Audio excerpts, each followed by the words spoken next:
ಈಗ ವೇದಿಕೆ ಮೇಲೆ ಪ್ರಸ್ತುತರಿದ್ದಾರೆ ಹಾಗೂ ಸನ್ಮಾನ್ಯ ಮುಖ್ಯಮಂತ್ರಿಗಳಾದಂತಹ ಬಸವರಾಜ ಬೊಮ್ಮಾಯಿ ಅವರನ್ನ ತಾವು ವೀಕ್ಷಿಸಬಹುದು ಮತ್ತು ಕೇಂದ್ರ ಸಚಿವರಾದಂತಹ ಪ್ರಹ್ಲಾದ್ ಜೋಶಿ ಅವರನ್ನ ಕೂಡ ತಾವು ವೇದಿಕೆ ಮೇಲೆ ಕಾಣಬಹುದಾಗಿದೆ.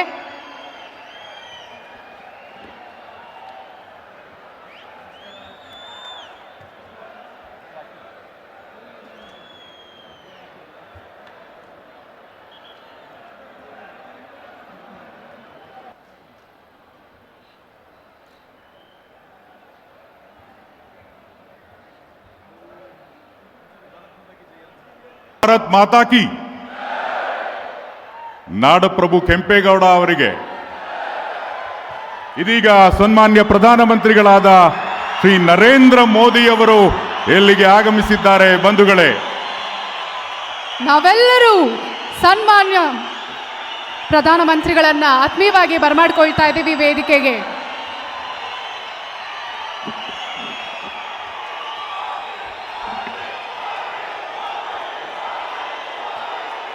ಬಂದು ನಾಡಪ್ರಭು flagging off trains and inaugural of Kempegowda International Airport's Terminal 2 by Honorable Prime Minister Shri Narendra Modi. ತಮಗೆಲ್ಲರಿಗೂ ಈ ದಿನದ ಈ ಐತಿಹಾಸಿಕ ಕಾರ್ಯಕ್ರಮಕ್ಕೆ ಆದರದ ಹೃತ್ಪೂರ್ವಕ ಸ್ವಾಗತ. Very hearty welcome to all of you ladies and gentlemen, boys and girls. ನಾನು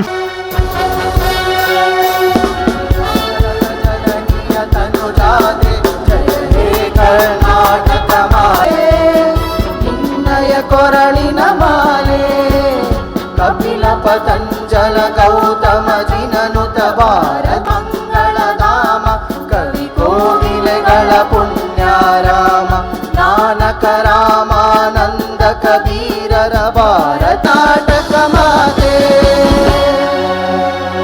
ಧನ್ಯವಾದಗಳು. ದಯಮಾಡಿ ತಾವೆಲ್ಲರೂ ಕುಳಿತುಕೊಳ್ಳಬೇಕಾಗಿ ವಿನಂತಿಸಿಕೊಳ್ತಾ ಇದ್ದೀವಿ. ಒನಕೆ ಓಬವ್ವ ಸಂತ ಶ್ರೀ ಕನಕದಾಸ. ಇದೀಗ ಗೌರವಾನ್ವಿತ ಪ್ರಧಾನಮಂತ್ರಿಗಳಲ್ಲಿ ಹಾಗೂ ವೇದಿಕೆ ಮೇಲೆ ಉಪಸ್ಥಿತರಿರುವಂತಹ ಗಣ್ಯಮಾನ್ಯರಲ್ಲಿ ನಾಡಪ್ರಭು ಕೆಂಪೇಗೌಡ, ವೀರವನಿತೆ ಒನಕೆ ಓಬವ್ವ, ಸಂತ ಕನಕದಾಸರ ಭಾವಚಿತ್ರಗಳಿಗೆ ಪುಷ್ಪ ನಮನವನ್ನ ಸಲ್ಲಿಸಬೇಕಾಗಿ ವಿನಂತಿ. ದೂರದರ್ಶಿತ್ವದ ಕೆಂಪೇಗೌಡರು, ಹಾಗೆಯೇ ಭಕ್ತಿಯ ಪರಾಕಾಷ್ಠತೆಯನ್ನು ಮೆರೆದಂತಹ ಸಂತ ಕನಕದಾಸ ಹಾಗೂ ನಾರಿ ಶಕ್ತಿಯ ಪ್ರತೀಕ ವೀರವನಿತೆ ಒನಕೆ ಓಬವ್ವ ಇದೀಗ ಪುಷ್ಪ ನಮನವನ್ನು ಸನ್ಮಾನ್ಯ ಪ್ರಧಾನಮಂತ್ರಿಗಳು ಹಾಗೂ ಎಲ್ಲ ಗಣ್ಯರು ಸಲ್ಲಿಸಿ. Unity of Karnataka we request the honourable chief minister Shri Basavaraj Bommai to kindly felicitate the honourable ಕಾರ್ಯಕ್ರಮಕ್ಕೆ ಸ್ವಾಗತಿಸಲಿದ್ದಾರೆ. ಬಂಧುಗಳೇ, ನಾಡಪ್ರಭು ಕೆಂಪೇಗೌಡ ಅಪಾರ ದೂರದರ್ಶಿತ್ವವುಳ್ಳವರು. ಅದೇ ರೀತಿ ಪ್ರಧಾನಿ ನರೇಂದ್ರ ಮೋದಿ ಅವರು ಸಹ ಇಡೀ ಭಾರತ ದೇಶವನ್ನ ವಿಶ್ವಕ್ಕೆ ಮಾದರಿ ಎನ್ನುವಂತಹ ನಿಟ್ಟಿನಲ್ಲಿ ಮುನ್ನಡೆಸ್ತಾ ಇದ್ದಾರೆ. ಹಾಗೇನೆ ಪರಮಪೂಜ್ಯ ಸ್ವಾಮೀಜಿಗಳು ಸಹ ನರೇಂದ್ರ ಮೋದಿಜಿ ಅವರಿಗೆ ಆ ಕೆಂಪೇಗೌಡನ ಆ ಮಹಿಮೆಯನ್ನ ಇದರ ಮುಖೇನ ತಿಳಿಸ್ತಾ ಇದ್ದಾರೆ. ಹಾಗೇನೆ 108 ಅಡಿ ವಿಶ್ವದಲ್ಲಿ ಅತಿ ಎತ್ತರದ ಕಂಚಿನ ಪ್ರತಿಮೆ ಸ್ಟ್ಯಾಚ್ಯೂ ಆಫ್ ಪ್ರಾಸ್ಪೆರಿಟಿ, ಅದರ ಒಂದು ಮಾದರಿಯನ್ನ ನೆನಪಿನ ಕಾಣಿಕೆ ರೂಪದಲ್ಲಿ ಪ್ರಧಾನಮಂತ್ರಿಗಳಿಗೆ ಇದೀಗ ನೀಡಲಾಗ್ತಾ ಇದೆ. Thank you honourable prime minister sir for accepting. ಬಡವರ ಆಶಾ ಕಿರಣ ಸನ್ಮಾನ್ಯ ಶ್ರೀ ನರೇಂದ್ರ ಮೋದಿಯವರನ್ನು ತಮ್ಮೆಲ್ಲರ ಪರವಾಗಿ ಉಪಸ್ಥಿತರಿರುವಂತಹ ಆದಿಚುಂಚನಗಿರಿಯ ಮಹಾಸಂಸ್ಥಾನದ ಪರಮಪೂಜ್ಯ ಶ್ರೀ ನಿರ್ಮಲಾನಂದ ಮಹಾಸ್ವಾಮೀಜಿ ಅವರಿಗೆ, ಅದೇ ರೀತಿ ಶ್ರೀ ವಾಲ್ಮೀಕರಿಗೆ ಗೌರವವನ್ನು ಅರ್ಪಿಸಿ ಸನ್ಮಾನ್ಯ ಪ್ರಧಾನಮಂತ್ರಿಗಳು ಇಲ್ಲಿಗೆ ಈ ಟರ್ಮಿನಲನ್ನು ಉದ್ಘಾಟನೆ ಮಾಡಿ ಹೊಸ ಇದ್ದರೆ ಎರಡನೇ ಟರ್ಮಿನಲ್ಲು ಸನ್ಮಾನ್ಯ ಬೊಮ್ಮಾಯಿಯವರು ಮತ್ತು ಪ್ರಧಾನಮಂತ್ರಿ ನರೇಂದ್ರ ಮೋದಿಯವರ ಕಾಲದಲ್ಲಿ ಆಗಿದೆ. ಅದೇ ರೀತಿ ಹಲವಾರು ಯೋಜನೆಗಳನ್ನು ಇವತ್ತು ಸನ್ಮಾನ್ಯ ಪ್ರಧಾನಮಂತ್ರಿಗಳಲ್ಲಿ ಆಗಮಿಸಿದ್ದಾರೆ. ಅವರನ್ನು ಅತ್ಯಂತ ಹೃದಯಪೂರ್ವಕವಾಗಿ ಸ್ವಾಗತಿಸ್ತಾ ನನ್ನ ಮಾತನ್ನು ಮುಕ್ತಾಯಗೊಳಿಸೋದಕ್ಕಿಂತ ಮುಂಚಿತವಾಗಿ ಅವರು ಒಬ್ಬ ಸಾಮಾನ್ಯ ಕ್ಲಾರ್ಕ್ ಆಗಿದ್ದರು. ಅವರು ಅಮೇರಿಕಾದಲ್ಲಿ ಹೋಗಿ ಮೊನ್ನೆ ನಡೆದಂತಹ ಅಮೆರಿಕೆಯ ಸಂಸತ್ತು ಅಂದರೆ ಕಾಂಗ್ರೆಸ್ಸಿನ ಚುನಾವಣೆಯಲ್ಲಿ ನಮ್ಮ ಸನ್ಮಾನ್ಯ ಪ್ರಧಾನಮಂತ್ರಿಗಳು ಒಮ್ಮೆ ಹೇಳಿದ್ರು, ನಮ್ಮ ರಾಷ್ಟ್ರ ಒಂದು, ರಾಜ್ಯ ಹಲವು, ನಮ್ಮ ಭಾಷೆ ಬೇರೆ, ಆದರೆ ತಾಳಗಳ ಮೂಲಕ ತಮ್ಮ ಶಕ್ತಿ ಪ್ರದರ್ಶನವನ್ನ ಇವತ್ತಿನ ಐತಿಹಾಸಿಕ ಕ್ಷಣಕ್ಕೆ ತಾವೆಲ್ಲರೂ ಸಾಕ್ಷಿಯಾಗಿದ್ದೀರಾ. ಒಮ್ಮೆ ಎಲ್ಲರೂ 3 ಜೋರಾದ ಚಪ್ಪಾಳೆಗಳು, ಎಲ್ಲರೂ ಒಟ್ಟಾಗಿ. ಇದುವರೆಗೂ ಕಲಾವಿದರೆಲ್ಲರೂ ಸಹ ಅದ್ಭುತವಾದ ಕಲಿಸ್ತೇವೆ. ಸ್ವಾಮಿ ವಿವೇಕಾನಂದರು ಹೇಳ್ತಾ ಇದ್ರು, if India leaves would alloy. Today we have reach such a stage wherein for the world problems those countries have been approaching our country seeking the advice and they are getting persuaded. It's all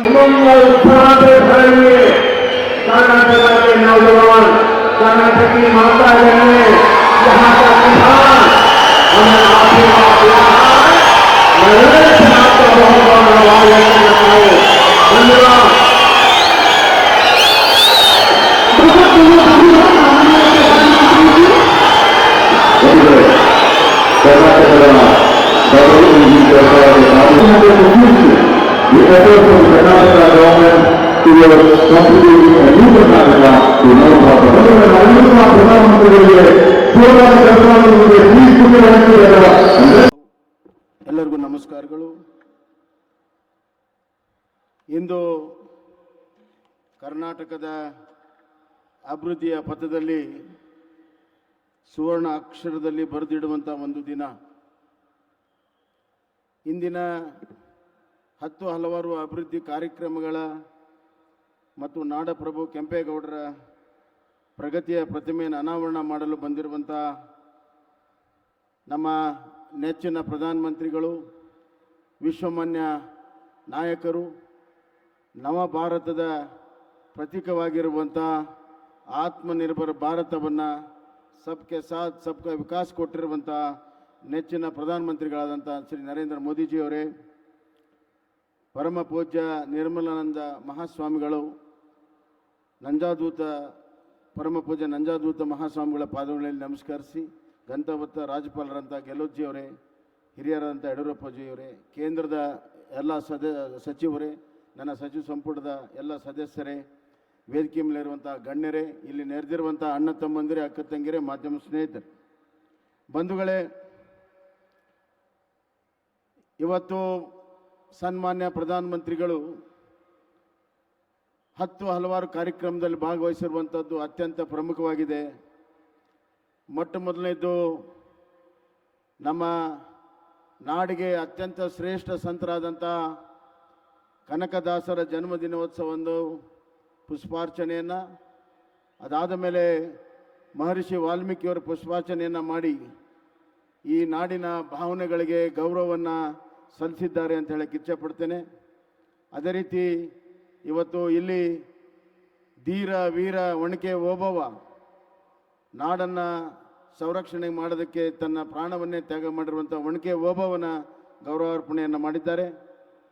ಹಾಗೂ ಒಂದೇ ಭಾರತದ ಇವತ್ತು ಏನು railway ಟ್ರೈನನ್ನು ಉದ್ಘಾಟನೆ ಮಾಡಿ ಬೆಂಗಳೂರು ಮೈಸೂರು, ಬೆಂಗಳೂರು ಚೆನ್ನೈಗೆ ಬಹಳ ದಿನಗಳ ಬೇಡಿಕೆಯನ್ನು ಈಡೇರಿಸಿದ್ದಾರೆ. ಮತ್ತು ಬೆಂಗಳೂರಿನ 2ನೇ ಟರ್ಮಿನಲ್ಲು, ಅಂತಾರಾಷ್ಟ್ರೀಯ ಟರ್ಮಿನಲನ್ನು ಉದ್ಘಾಟನೆ ಮಾಡುವ ಮುಖಾಂತರ ಇಡೀ ಬೆಂಗಳೂರು ಏರ್ಪೋರ್ಟ್ ಇವತ್ತು ಭಾರತ ದೇಶದಲ್ಲಿಯೇ 2ನೇ ಅತಿ ದೊಡ್ಡ ಏರ್ಪೋರ್ಟ್ ಆಗಿ ಪರಿವರ್ತನೆ ಆಗಿದೆ. ಅವರಿಗೆ ನನ್ನ ವಿಶೇಷವಾಗಿರುವಂಥ ಕನ್ನಡ ನಾಡಿನ ಸಮಸ್ತ ಜನರ ಪರವಾಗಿ ಪ್ರಧಾನಮಂತ್ರಿ ನರೇಂದ್ರ ಮೋದಿಜಿಯವರಿಗೆ ಧನ್ಯವಾದಗಳನ್ನು ನಾನು ಹೇಳಕ್ಕೆ ಇಚ್ಛೆಪಡ್ತೀನಿ. ಬಂಧುಗಳೇ, ಹೆಚ್ಚಿಗೆ ಮಾತನಾಡುವಂಥದ್ದಿಲ್ಲ, ಈಗಾಗಲೇ ಪರಮ ಪೂಜ್ಯರೆಲ್ಲ ಹೇಳಿದ್ದಾರೆ. ಒಂದೇ ಒಂದು ಮಾತನಾಡಿ ಹೇಳಬೇಕಾದ್ರೆ, ನಾಡಪ್ರಭು ಕೆಂಪೇಗೌಡರಿಗೆ ಬಗ್ಗೆ ಹೇಳಬೇಕಾದ್ರೆ, ವಿಜಯನಗರದ ಸಾಮ್ರಾಜ್ಯದ ಏನು ಒಂದು ಸುವರ್ಣ ಯುಗ ಇತ್ತು, ಆ ಸುವರ್ಣ ಯುಗದ ದರ್ಶನವನ್ನು ಈ ಬೆಂಗಳೂರು ಮತ್ತು ಸುತ್ತಮುತ್ತಲಿನ ಗ್ರಾಮಗಳಿಗೆ ಮಾಡಿ ತೋರಿಸಿರುವಂಥದ್ದು ಇವತ್ತು ನಾಡಪ್ರಭು ಕೆಂಪೇಗೌಡರು. ಅವರ ಒಂದು ದೂರದೃಷ್ಟಿಯಿಂದ ಇವತ್ತು ಬೆಂಗಳೂರು ನಗರ ಇಡೀ ವಿಶ್ವ ಮಾನ್ಯವನ್ನು ಪಡೆದಿದೆ. ಅವರು ಯೋಜನಾಬದ್ಧವಾದಂಥ ನಗರವನ್ನು ಮಾಡಿ, ಕೆರೆ ಕಟ್ಟೆಗಳ ನಿರ್ಮಾಣ ಮಾಡಿ, ಎಲ್ಲ ಪೇಟೆಗಳ ನಿರ್ಮಾಣ ಮಾಡಿ, ಜನರಿಗೆ ಸುಖ ಶಾಂತಿ ನೆಮ್ಮದಿ ವ್ಯಾಪಾರವನ್ನು ಮಾಡುವಂಥ ದೂರದೃಷ್ಟಿ ಏನು ಅವ್ರು ಕನಸು ಕಂಡಿದ್ರು ಅದನ್ನು ನೆನಸು ಮಾಡುವಂಥ ಸಾಮರ್ಥ್ಯ ಇರುವಂಥ ಒಬ್ಬ ದೂರದೃಷ್ಟಿಯ ನಾಡಪ್ರಭು ಅವರೇ ಕೆಂಪೇಗೌಡರು ಅನ್ನುವಂಥ ಮಾತನ್ನು ನಾನು ಹೇಳಕ್ಕೆ ಇಚ್ಛೆ ಪಡ್ತೀನಿ. ಬಂಧುಗಳೇ, ಕೆಂಪೇಗೌಡರಿಗೆ ಗೌರವ ಸಲ್ಲಿಸುವ ಮುಖಾಂತರ ಈ ನಾಡಿನ ಸಂಸ್ಕೃತಿ, ಪರಂಪರೆ, ಇತಿಹಾಸ ಮತ್ತು ಪ್ರಗತಿಪರ ಚಿಂತನೆಗೆ ಇವತ್ತು ನಾವು ಗೌರವವನ್ನು ಕೊಟ್ಟಂಗಾಗಿದೆ ಅನ್ನುವಂಥ ಮಾತನ್ನು ಈ ಸಂದರ್ಭದಾಗ ಹೇಳಿ, ನಾವು ಕೂಡ ಇವತ್ತು ಸಂಕಲ್ಪವನ್ನು ಮಾಡ್ತೇವೆ. ಕೆಂಪೇಗೌಡರ ಚಿಂತನೆಯಲ್ಲಿ, ಕೆಂಪೇಗೌಡರ ವಿಚಾರಧಾರೆಯಲ್ಲಿ, ಅವರ ನೀತಿಯಲ್ಲಿ, ಅವರ ರೀತಿಯಲ್ಲಿ ಈ ನಾಡನ್ನು ಕಟ್ಟಲು ನಾವು ಇಂದು ಸಂಕಲ್ಪವನ್ನು ನಮ್ಮ ಸರ್ಕಾರ ಮಾಡ್ತದೆ ಅನ್ನುವಂಥ ಮಾತನ್ನು ಹೇಳಿ, ಅಂದು ಒಬ್ಬ ವಿಕಾಸ ಪುರುಷ, ಅದಕ್ಕಾಗಿ ನಾವು ಸ್ಟ್ಯಾಚ್ಯೂ ಆಫ್ ಪ್ರಾಸ್ಪರಿಟಿ ಅಂತ ಇಟ್ಟಿದ್ದೇವೆ. ಪ್ರಗತಿಯ ಪ್ರತಿಮೆ, ಸಮೃದ್ಧಿಯ ಪ್ರತಿಮೆ. ಇವತ್ತು ನಮ್ಮ ಪ್ರಧಾನಮಂತ್ರಿಗಳ ನಾಡಿನಲ್ಲಿ statue of unity Sardar Vallabhbhai Patel ಅವರದಿದ್ದರೆ, ಇವತ್ತು ಇಲ್ಲಿಯ ಸರ್ದಾರ ಕೆಂಪೇಗೌಡರದು ಸ್ಟ್ಯಾಚ್ಯೂ ಆಫ್ ಪ್ರಾಸ್ಪರಿಟಿಯನ್ನು ನಾವು ಮಾಡಿದ್ದೇವೆ. ಪ್ರಧಾನಮಂತ್ರಿಗಳು ಇವತ್ತು ಆಧುನಿಕ ವಿಕಾಸ ಪುರುಷರು. ದೇಶದ ಹಲವಾರು ಸಮಸ್ಯೆಗಳನ್ನು, ಮೂಲಭೂತ ಸಮಸ್ಯೆಗಳನ್ನು ಬಗೆಹರಿಸಿ ಬಲಿಷ್ಠ ಭಾರತವನ್ನು ಕಟ್ಟಿ, ಇವತ್ತು ಆತ್ಮನಿರ್ಭರ ಭಾರತವನ್ನು ಮಾಡಿ, ಆ ಅಭಿವೃದ್ಧಿಯಲ್ಲಿ ಎಲ್ಲರಿಗೂ ಅವಕಾಶ ಕೊಟ್ಟು ಸಬ್ಕೆ ಸಾಥ್ ಸಬ್ಕೆ ವಿಕಾಸವನ್ನು ಮಾಡಿ ಅಂತಾರಾಷ್ಟ್ರೀಯ ಮಟ್ಟದಲ್ಲಿ ಭಾರತವನ್ನು ಇವತ್ತು ಅವರು ಅತ್ಯಂತ ಎತ್ತರಕ್ಕೆ ತೆಗೆದುಕೊಂಡು ಹೋಗಿದ್ದಾರೆ.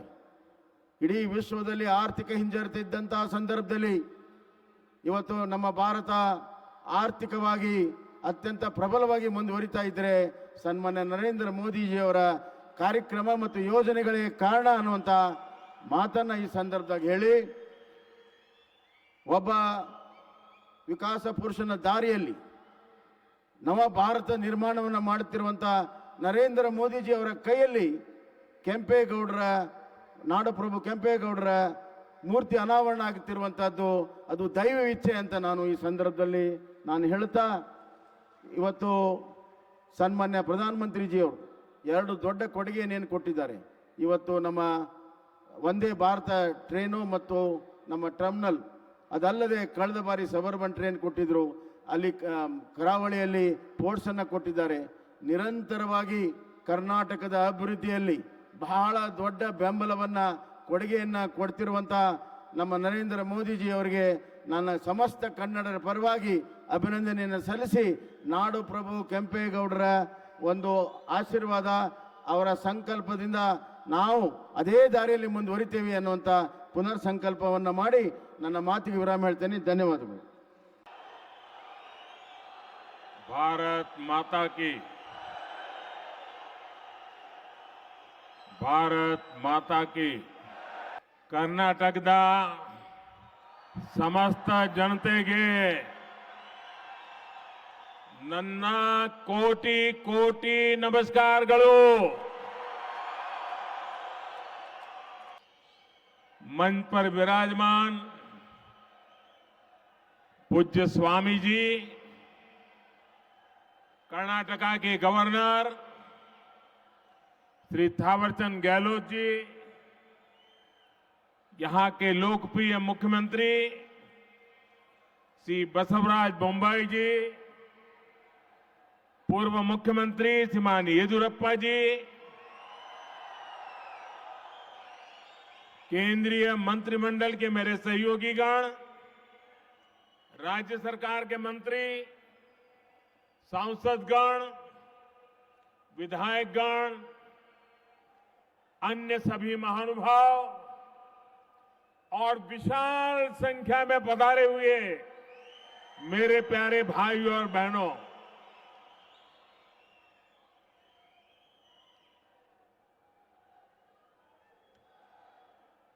ये मेरा सौभाग्य है कि आज मुझे बेंगलुरु में एक बहुत विशेष दिन पर आने का अवसर मिला है. आज कर्नाटका की, देश की दो महान संतानों की जन्म जयंती है. संत कनकदास जी ने हमारे समाज को मार्गदर्शन दिया, तो उनके ओवावाद ने हमारे गौरव, हमारी संस्कृति की सुरक्षा के लिए योगदान किया. मैं इन दोनों विभूतियों को पुनः एक बार नमन करता हूं। साथियों, आज इन महान विभूतियों को सम्मान देते हुए हम बेंगलुरु के कर्नाटका के विकास और विरासत दोनों को सशक्त कर रहे हैं। आज कर्नाटका को पहली made in India Vande Bharat train मिली। ये ट्रेन चेन्नई, देश की स्टार्टअप कैपिटल बेंगलुरु और धरोहरों के शहर मैसूरू को आपस में जोड़ती है। कर्नाटका के लोगों को अयोध्या, प्रयागराज और काशी के दर्शन कराने वाली भारत गौरव काशी दर्शन ट्रेन, इसकी भी आज शुरुआत हुई है। आज केम्पेगौड़ा इंटरनेशनल एयरपोर्ट के दूसरे टर्मिनल का भी उद्घाटन हुआ है। मैंने सोशल मीडिया पर एयरपोर्ट के नए टर्मिनल की कुछ तस्वीरें पोस्ट की थी और आज वहां जाकर लगा कि नया टर्मिनल तस्वीरों में जितना सुंदर दिख रहा है उससे भी ज्यादा भव्य है, आधुनिक है। ये बेंगलुरु के लोगों की बहुत पुरानी मांग थी जो अब हमारी सरकार पूरा कर रही है। साथियों, मुझे नाड़ प्रभु केम्पे गौड़ा जी की 108 फीट की प्रतिमा के अनावरण और उनके जलाभिषेक का भी अवसर मिला।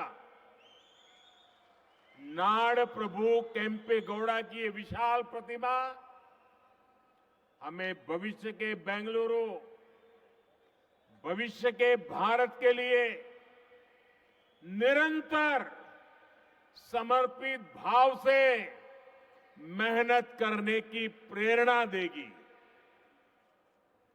भाई और बहनों, ये मेरा सौभाग्य है कि आज पूज्य स्वामी जी ने जिस प्रकार से आशीर्वाद दिए, जिस प्रकार से भावना प्रकट की, मैं हृदय से उनका आभार व्यक्त करता हूं। साथियों, आज पूरी दुनिया में भारत की पहचान स्टार्टअप के लिए है और भारत की इस पहचान को सशक्त करने में बहुत बड़ी भूमिका हमारे बेंगलुरु की है। स्टार्टअप सिर्फ एक कंपनी भर नहीं होता। स्टार्टअप एक जज्बा होता है, कुछ नया करने का जज्बा, कुछ हटकर के सोचने का जज्बा। स्टार्टअप एक विश्वास होता है हर उस चुनौती के समाधान का जो देश के सामने है। इसलिए बेंगलुरु एक स्टार्टअप स्पिरिट का प्रतिनिधित्व करता है। यही स्टार्टअप स्पिरिट आज दुनिया में भारत को एक अलग लीग में खड़ा करती है। भाई और बहनों, आज यहां जो कार्यक्रम हो रहा है ये भी बेंगलुरु की इसी युवा स्पिरिट का प्रतिबिंब है। आज शुरू हुई वंदे भारत एक्सप्रेस भी सिर्फ एक नई ट्रेन नहीं है, बल्कि ये नए भारत की नई पहचान है। 21वीं सदी में भारत की रेलवे कैसी होगी, ये उसकी झलक है। वंदे भारत एक्सप्रेस इस बात का प्रतीक है कि भारत अब रुक रुक चलने वाले दिनों को पीछे छोड़ चुका है। भारत अब तेज दौड़ना चाहता है और इसके लिए हर संभव प्रयास कर रहा है। साथियों, आने वाले 8-10 सालों में हम भारतीय रेल के कायाकल्प का लक्ष्य लेकर चल रहे हैं। 400 से ज्यादा नई वंदे भारत ट्रेनें, विस्टाडोम कोचेज भारतीय रेल की नई पहचान बनने वाले हैं। मालगाड़ियों के लिए डेडिकेटेड फ्रेट कॉरिडोर, ट्रांसपोर्टेशन की गति बढ़ाएंगे और समय भी बचाएंगे। तेजी से हो रहा ब्रॉडगेज परिवर्तन का काम नए नए क्षेत्रों को रेलवे के मैप पर लेकर आ रहा है और इन सब के बीच आज देश अपने रेलवे स्टेशनों को भी आधुनिक बना रहा है।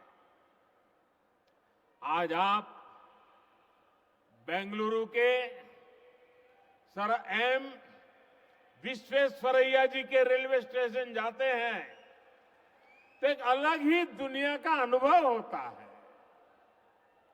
हमारा लक्ष्य देश के बड़े रेलवे स्टेशनों को इस प्रकार आधुनिक बनाने का है। इसी सोच के साथ यहां कर्नाटका में भी बेंगलुरु कैंटोनमेंट यशवंतपुर रेलवे स्टेशनों का भी कायाकल्प किया जा रहा है। साथियों, विकसित भारत के निर्माण में हमारे शहरों के बीच कनेक्टिविटी की भी बड़ी भूमिका होगी।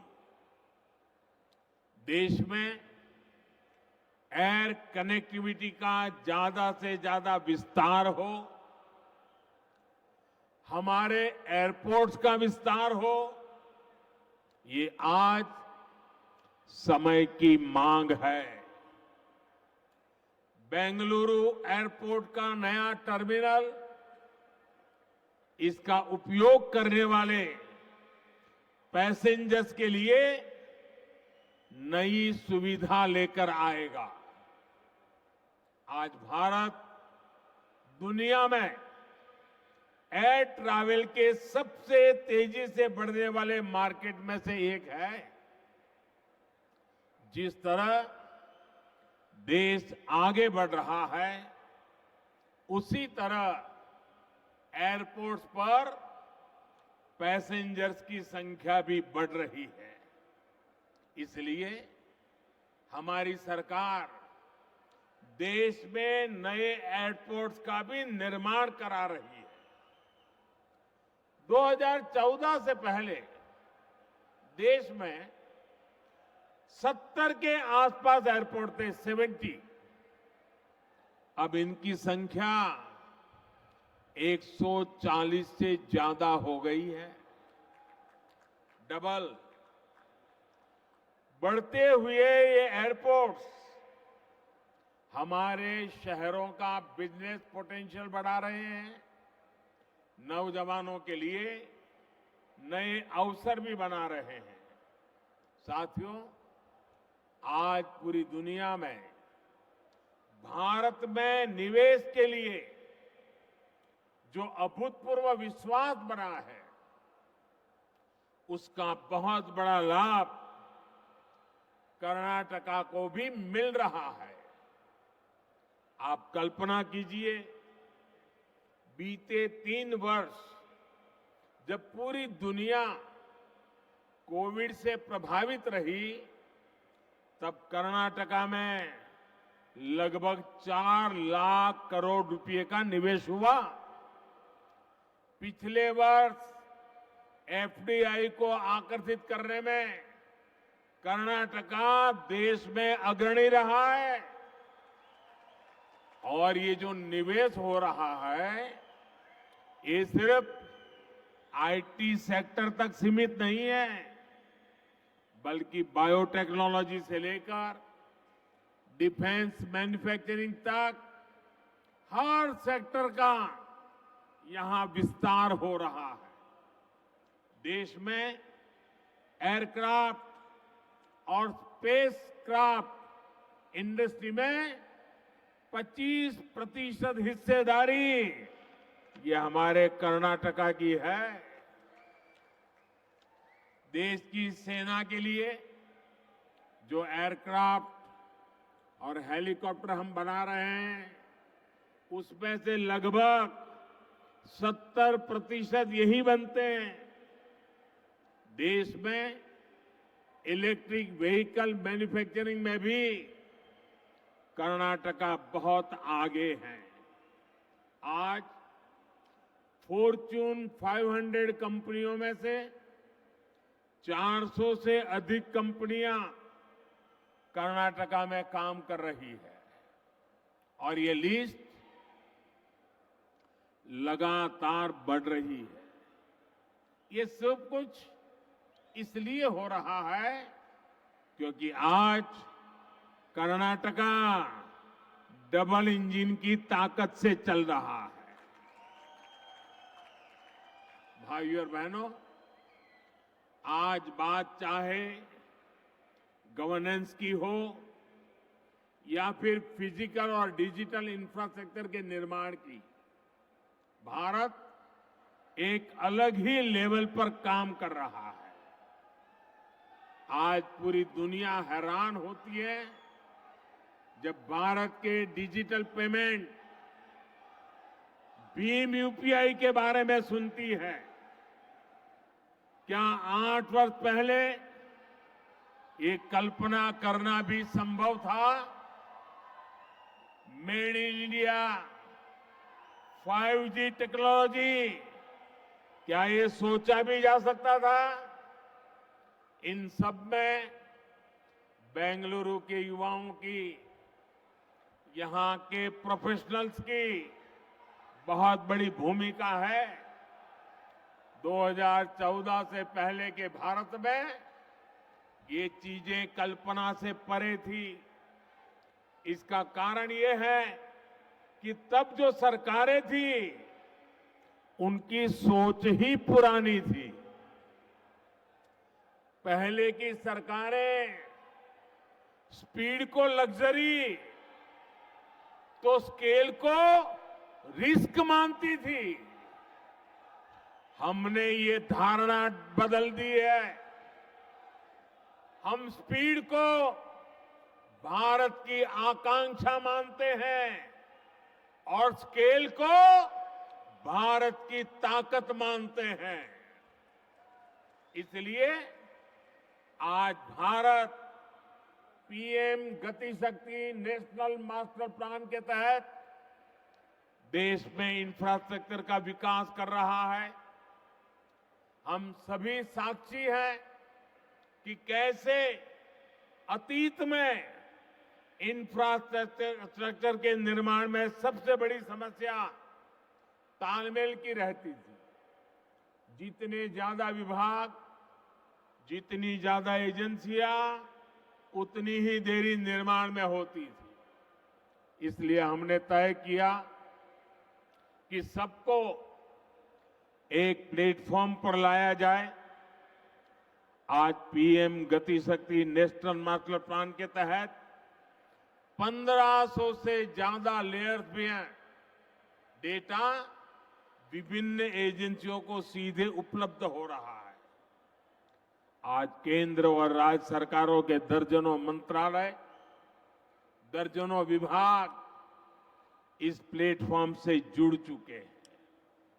आज देश नेशनल इंफ्रास्ट्रक्चर पाइपलाइन के तहत इंफ्रा पर लगभग 110 लाख करोड़ रुपए के निवेश का लक्ष्य लेकर चल रहा है।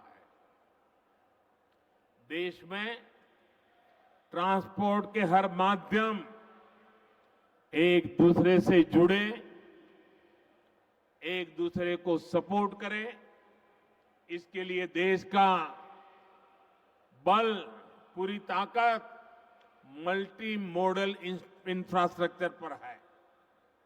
कुछ समय पहले ही देश ने नेशनल लॉजिस्टिक पॉलिसी भी लॉन्च की है। ये पॉलिसी देश में ट्रांसपोर्टेशन का खर्च कम करने, ट्रांसपोर्टेशन को इनोवेटिव बनाने में मदद करेगी। साथियों, भारत को विकसित बनाने के लिए फिजिकल इंफ्रास्ट्रक्चर के साथ ही देश के सोशल इंफ्रास्ट्रक्चर का भी मजबूत होना उतना ही आवश्यक है।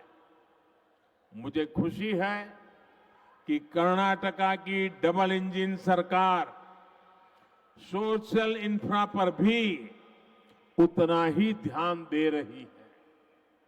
बीते 8 वर्षों में देश में गरीबों के लिए 3.5 करोड़ घर बनाए गए हैं। यहां कर्नाटका में भी गरीबों के लिए 8 लाख से ज्यादा पक्के घरों को स्वीकृति दी गई है। जल जीवन मिशन के तहत सिर्फ 3 वर्षों में ही देश में 7 करोड़ से अधिक घरों में पाइप से पानी की सुविधा पहुंचाई गई है। कर्नाटका के भी 30 लाख से ज्यादा ग्रामीण परिवारों तक पहली बार पाइप से पानी पहुंचा है। आयुष्मान भारत योजना के तहत देश के 4 करोड़ गरीबों को अस्पताल में मुफ्त इलाज मिला है। कर्नाटका के भी 30 लाख से अधिक गरीब मरीजों ने ये योजना का लाभ लिया है। मुझे खुशी है कि इन सुविधाओं के सबसे अधिक लाभार्थी हमारी माताएं हैं, हमारी बहनें हैं, हमारी बेटियां हैं। भाइयों और बहनों, आज देश में छोटे किसान हो, छोटे व्यापारी हो, फिशरमैन हो, रेहड़ी पटरी ठेले वाले हो, ऐसे करोड़ों लोग पहली बार देश के विकास की मुख्य धारा से जुड़ रहे हैं। पीएम किसान सम्मान निधि के तहत देश के 10 करोड़ से अधिक किसानों के बैंक खातों में लगभग 2.25 लाख करोड़ रुपए ट्रांसफर किए गए हैं। कर्नाटका के भी 55 लाख से ज्यादा छोटे किसानों को लगभग 11,000 करोड़ रुपए मिल चुके हैं। पीएम स्वनिधि के तहत देश के 40 लाख से अधिक रेहड़ी पटरी ठेले वाले भाई बहनों को आर्थिक मदद मिली है। इसका लाभ कर्नाटका के भी 2 लाख से ज्यादा स्ट्रीट वेंडर्स को हुआ है। साथियों, इस बार 15 अगस्त को लाल किले से मैंने अपने देश की विरासत पर गर्व की बात कही थी। हमारी ये विरासत सांस्कृतिक भी है, आध्यात्मिक भी है। आज भारत गौरव रेल देश के आस्था और आध्यात्म के स्थलों को जोड़ने के साथ ही एक भारत श्रेष्ठ भारत की भावना को भी मजबूत कर रही है। इस वर्ष अब तक देश के अलग अलग हिस्सों के लिए इस ट्रेन की 9 यात्राएं पूरी हो चुकी हैं। शिरडी मंदिर हो, श्री रामायण यात्रा हो, दिव्य काशी यात्रा हो, ऐसी सभी ट्रेनों का यात्रियों को बहुत सुखद अनुभव रहा। आज कर्नाटका से काशी, अयोध्या और प्रयागराज के लिए यात्रा शुरू हुई है। इससे कर्नाटका के लोगों को काशी, अयोध्या के दर्शन करने में मदद मिलेगी। भाई और बहनों, भगवत भक्ति और सामाजिक शक्ति से कैसे समाज को जोड़ा जा सकता है, इसकी प्रेरणा हमें संत कनकदास जी से भी मिलती है। एक तरफ उन्होंने कृष्ण भक्ति का रास्ता चुना और दूसरी तरफ कुल कुल कुल वेंदु होड़े दाड़दिरी कहकर उन्होंने जाति के आधार पर भेदभाव को खत्म करने का संदेश दिया।